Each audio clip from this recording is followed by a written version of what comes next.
Bonjour à tous et bienvenue dans cette vidéo pour vous présenter la nouvelle boîte pour 2 joueurs pour Firefight.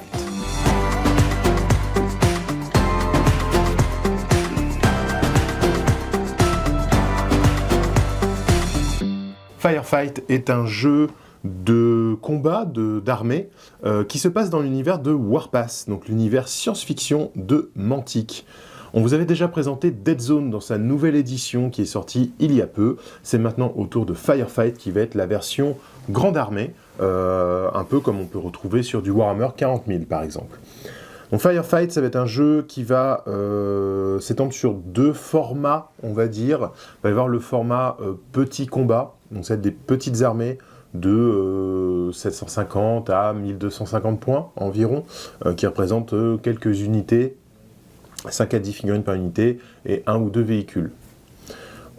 Ce format va se jouer sur une table de 120 par 120 et pour des parties qui vont être assez rapides finalement. Et dès qu'on va passer à 1500 points et plus, là on va passer sur des tables beaucoup plus grandes qui vont être du 120 par 180 et qui vont permettre en fait de jouer sur vraiment des armées beaucoup plus imposantes avec plus de troupes, plus de véhicules et de héros. Dans cette boîte de base, on a un petit format, il y a un petit peu moins de 1000 points par armée. Il y a 2 armées qui sont comprises dans la boîte. On a les Enforcers qui sont des humains d'élite, super guerriers, etc. Et des orques qui aiment la bagarre. Là, dans cette boîte, on va retrouver 2 armées complètes en petit format, hein, encore une fois. On voit que les Enforcers sont une armée plutôt élite, du coup sont beaucoup moins nombreux que les orques. On va avoir tout le matériel de jeu, les dés nécessaires, des planches de pions et le livre de règles, le livre des forces, qui va être du coup toutes les armées disponibles pour le jeu. Donc il y a 10 factions, il y a de quoi se faire plaisir. Alors voyons voir que contient cette boîte. Donc maintenant, on est sur ces nouveaux formats de boîte de Mantic. On va en fait avoir une boîte imprimée en carton très léger, protégeant, étant juste la partie esthétique d'une grosse boîte en carton brune. Moi, c'est un format qui me paraît cohérent, puisque ça permet de produire en grande quantité ces cartons-là et d'avoir besoin de moins de quantité sur les boîtes imprimées. Et en fait, on peut, comme toutes leurs boîtes de jeux sont désormais sur ce format, ça permet aussi d'avoir plus de cohérence dans le matériel. Alors, dans la boîte, on va retrouver le livre de règles. Un livre de règles qui est quand même assez conséquent. Bon, il y a l'historique aussi, mais on est sur un livre de règles qui fait dans les 104 pages, avec quelques illustrations, quelques petites histoires. Un petit livret pour commencer rapidement.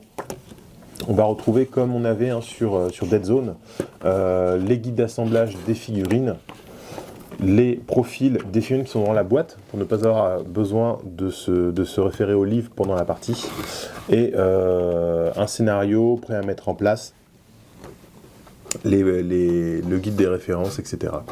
Donc voilà, très bien pensé, très pratique. J'aurais préféré que la fiche de référence soit à part, sur une fiche un peu cartonnée, qu'on puisse garder, c'est un truc qui est toujours utile, même en dehors d'une partie de démonstration, alors que le reste est vraiment fait pour de la démonstration. Et on a les livres d'armée, en fait, voilà, le livre des armées en présence. Donc 10 factions représentées à travers ce livre. On verra ça en détail par la suite. Et évidemment, pléthore de figurines, beaucoup de figurines dans cette boîte. On va avoir des dés, ça c'est les dés spéciaux qui vont servir pendant le jeu, les dés d'ordre. On va avoir voilà, les dés à 8 faces, pardon. Donc c'est un jeu qui fonctionne sur des caractéristiques par rapport à un dé 8. Donc ça donne une plus grosse variance des caractéristiques. Et on va avoir ensuite pléthore de figurines. Donc chaque sachet c'est une unité. Donc là on a unité d'orque, de commando, voilà, avec 10 corps. Alors même s'il y a 10 corps sur la grappe, c'est quand même 2 fois Chaque corps est en 2 exemplaires. C'est un petit peu dommage pour la variété. Mais après, on sait que Mantic ont des figurines qui sont assez bourrines dans le concept, assez mastoc, mais qui défient toute concurrence en termes de prix. Et des orques, il y en a pas mal, hein. Donc là, il y en a à nouveau 10, encore 10. Ça, c'est quoi? Ça, c'est 10 orques à nouveau. Donc là, on est à 40 orques hein, déjà dans cette boîte. Là, on va voir les Enforcers.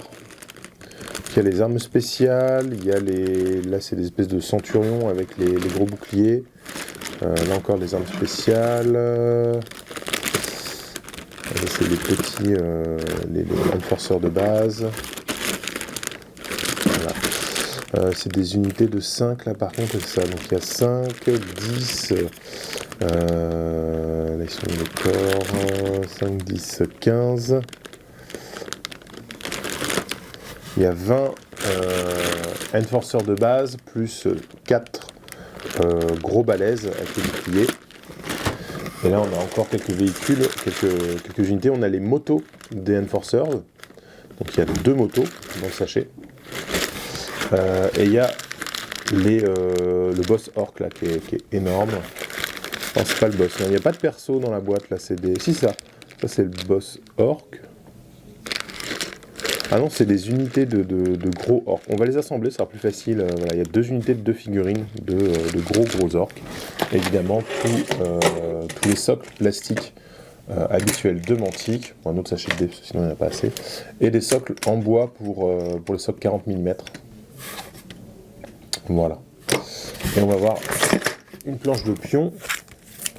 Ça, les planches de pion, j'avoue que dans Dead Zone, j'ai été agréablement surpris. Je trouvais qu'ils étaient bien épais et de très bonne facture, très bonne qualité.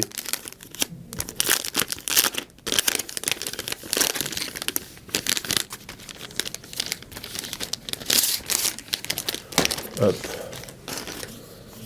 Je sais pas, on a des grands carrés, ça doit être faire des réserves. On a les pions objectifs. Recto verso, 4 couleurs en tout, c'est des socles de 40. Vous pouvez les utiliser pour d'autres jeux si jamais. Et là il y en a un paquet, hein, parce qu'il y a 8. Il y a 32. Non, 16 objectifs, mais recto verso. Voilà, et tous les petits effets de jeu, les blessures, à couvert, explosion, les pins, etc. Vraiment beaucoup de choses. Alors du coup, Firefight, qu'est-ce que c'est? Ça va être un jeu pour 2 joueurs. On peut jouer à plus, mais c'est quand même optimisé pour 2 joueurs. Un jeu de science-fiction, un jeu de bataille d'armée. Donc on va être au-dessus en termes de format par rapport à un Dead Zone par exemple, où on n'avait que quelques figurines de chaque côté. Là c'est un jeu qui va nécessiter beaucoup plus de figurines, et où les unités vont être activées par unité, justement par groupe en fait. Les figurines ne vont pas être indépendantes les unes des autres. Donc là dans le livre de règles, en anglais, on va voir l'explication de tout le jeu. C'est un jeu qui va fonctionner avec des dés de commandement. Donc c'est les dés qu'on a vus, les dés orange, noir et vert. En fait, vous allez avoir des dés de base de commandement, et vous allez avoir des personnages de commandants qui vont vous donner des bonus sous forme de dés. Donc ils vont dire par exemple, ce personnage apporte un dé orange, ce personnage apporte 2 dés noirs. Voilà, c'est des choses comme ça. Au début de chaque tour, vous allez lancer les dés et vous allez récolter autant de points de commandement que ce qui est affiché sur les dés. Et vos points de commandement, vous allez pouvoir les dépenser pendant la partie pour faire des effets spéciaux.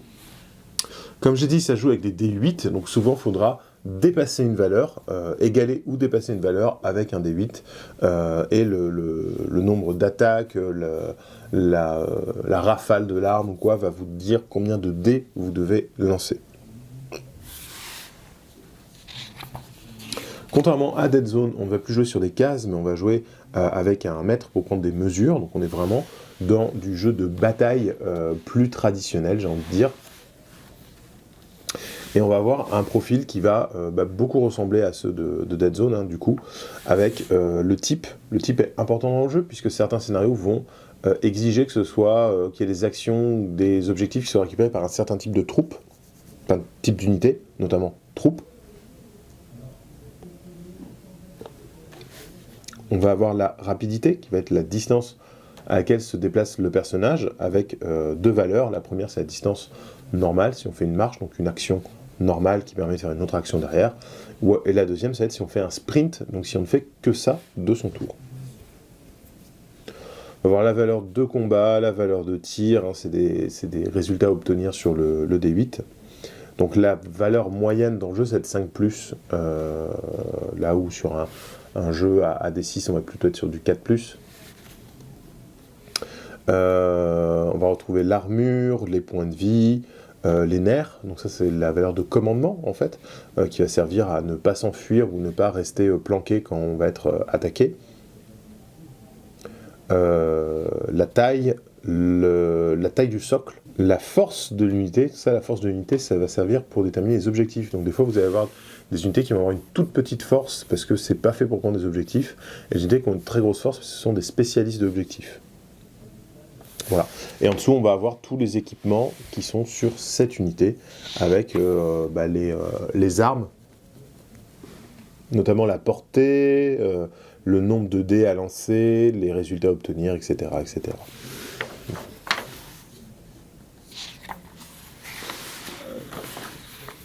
Alors, c'est un jeu qui se passe en activation alternée. Donc chaque joueur va jouer une unité, résoudre 2 actions pour cette unité, ou une action longue.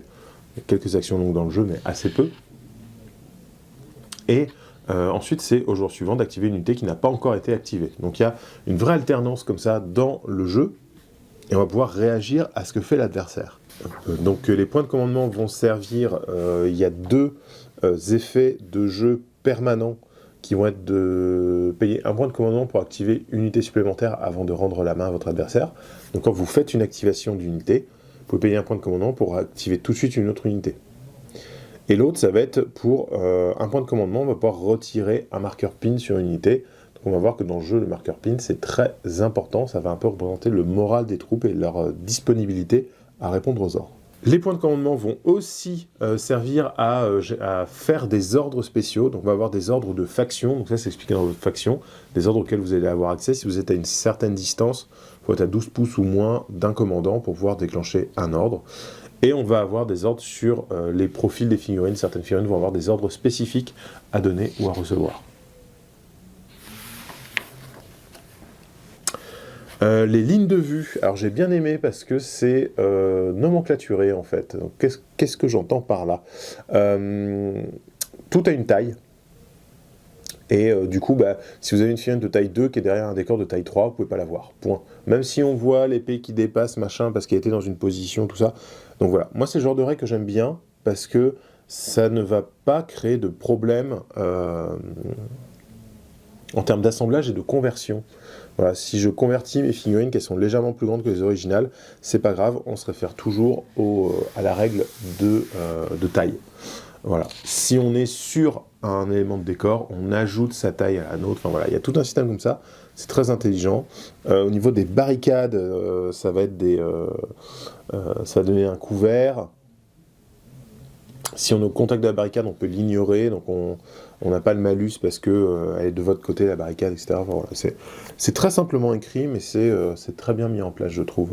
Les différentes actions qu'une unité va pouvoir faire à son activation, on va avoir, on peut tirer, on peut charger, on peut se déplacer, et on peut se jeter à terre. Voilà. Si vous êtes à terrain découvert, on vous tire dessus, vous pouvez vous jeter à terre, ça permet de gagner une sauvegarde. Enfin, de mettre un malus à l'adversaire quand il va tirer, hein, de vous mettre à couvert, en fait.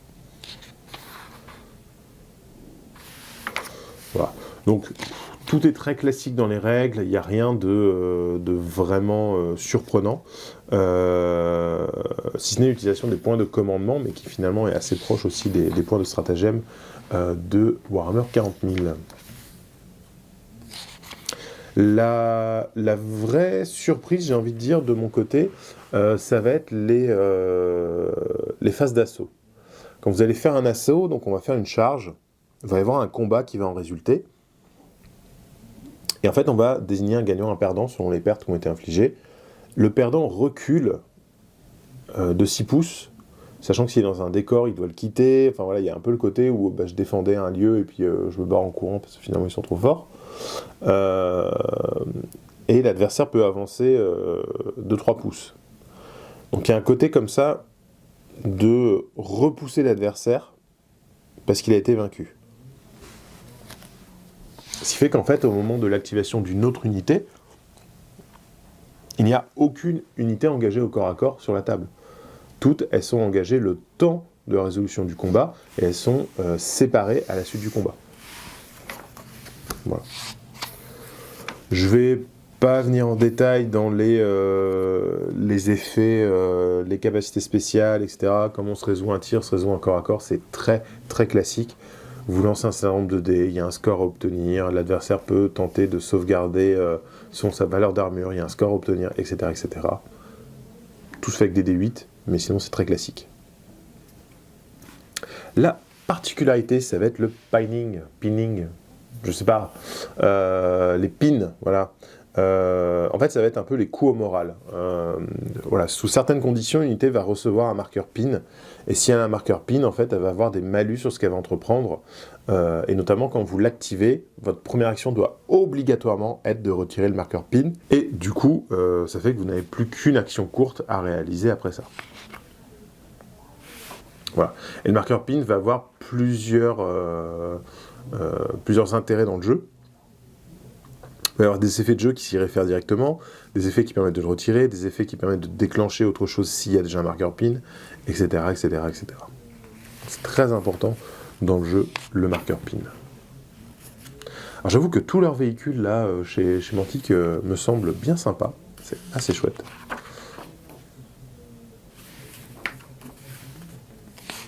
Voilà.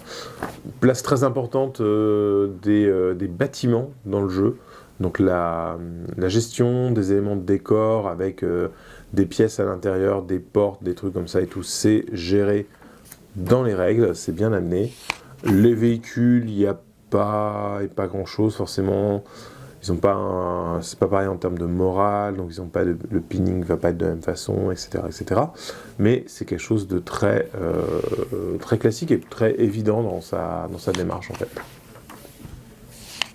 Là, c'est tous les keywords qui vont être toutes les compétences qui existent dans les profils. Et on va arriver aux missions. Il y a deux ensembles de missions. Il y a un ensemble de missions à jeu égal, qui sont équilibrées, qui sont bien pensées pour faire des tournois, des choses comme ça, etc. Donc il y en a 8, vous lancez un des 8, ça vous dit laquelle vous jouez. Et il y a 8 autres missions qui sont des missions narratives. Donc là, on ne va pas avoir le même équilibrage, mais ça va être un peu, est-ce que toi tu arriveras à t'en sortir dans cette situation, etc. Tel général, à telle bataille, il a fait ça, blabla. Voilà. Un peu plus narratif, un peu parfois asymétrique dans leur mise en place, mais voilà, c'est assez intéressant. Donc il y a 2 fois 8 scénarios, ce qui est quand même pas mal. Les scénarios vont se composer comme si, vous allez avoir une représentation de la table avec les zones de déploiement, les différents éléments importants, et les règles, la façon de gagner la partie qui vont être notées ici. Là, il y a de quoi faire, il y en a pas mal. Et enfin, on va arriver à la fin avec une 40aine de pages d'univers qui va raconter l'expansion, en fait, le royaume des étoiles qui se passe dans le jeu avec tout ce qu'on peut attendre d'un univers un petit peu SF.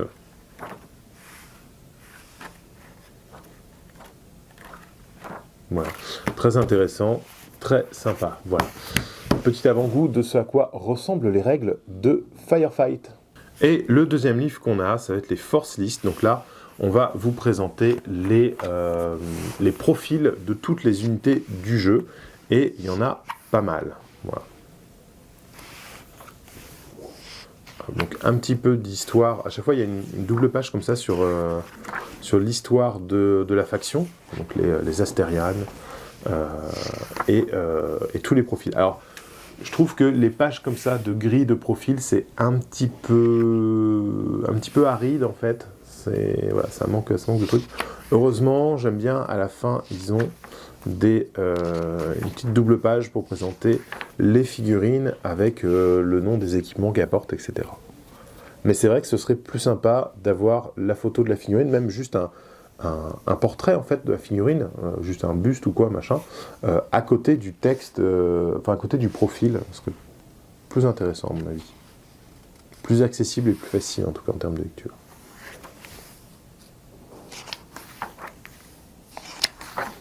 Voilà, donc les Enforcers.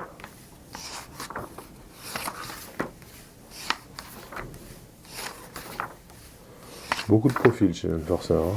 C'est un peu les Space Marines de ce jeu.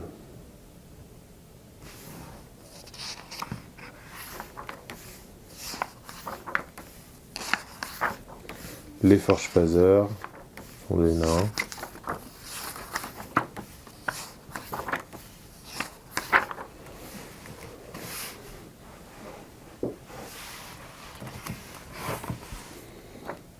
On a quoi? On a le GCPS qu'on retrouvait dans la boîte Dead Zone, là qui vont être de la milice humaine, agrémenté de quelques véhicules désormais, ça peut être pas mal du tout.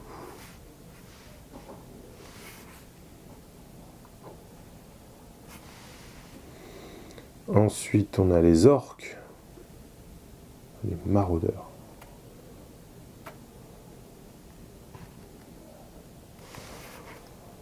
Voilà. Alors on retrouve, hein, il y a des véhicules communs et tout, ça manque peut-être un peu de personnalité sur certains trucs. Voir que les maraudeurs, ils ont les mêmes véhicules que les humains, c'est un petit peu bizarre. Ils sont un petit peu différents, mais c'est un petit peu dommage. The Plague. The Plague, ça peut se comprendre qu'ils aient les mêmes véhicules. Voilà. On va retrouver les mêmes engins modifiés. Mais je sais pas, dans The Plague, ça peut se comprendre, parce qu'en fait, sont des humains qui se transforment, donc du coup, ils sont quand même humains à la base, ils ont accès à du matériel, etc. Et enfin, les vermines, mes petits chouchous, j'avoue, dans cette édition. J'aime beaucoup.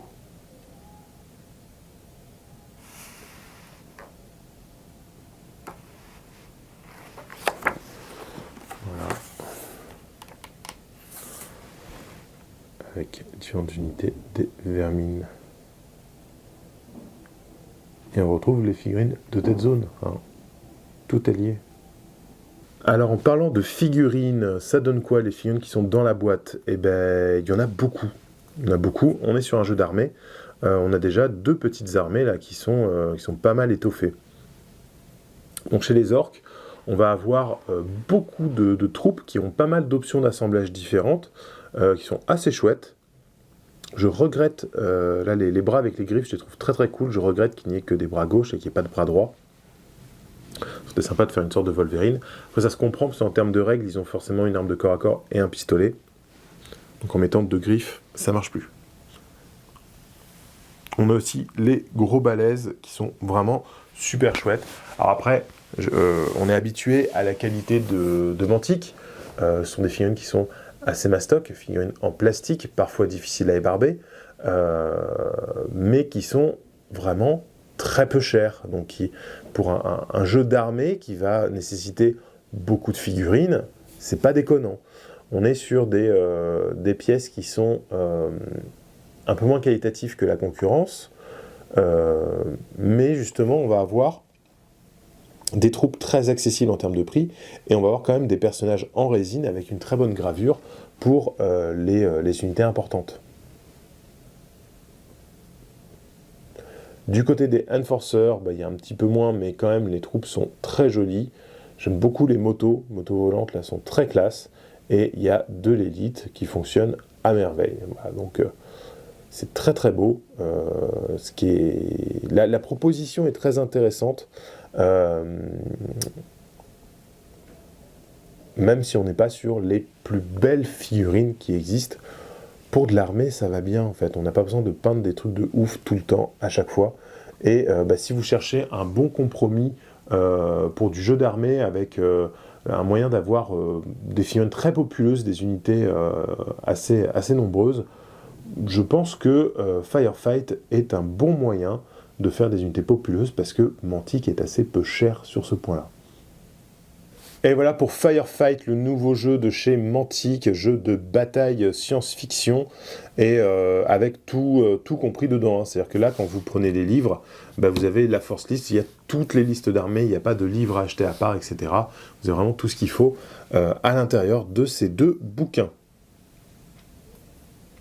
On espère que cette vidéo vous aura plu, que le jeu saura vous intéresser, et on vous dit à très bientôt pour de nouvelles vidéos. En attendant, jouez bien!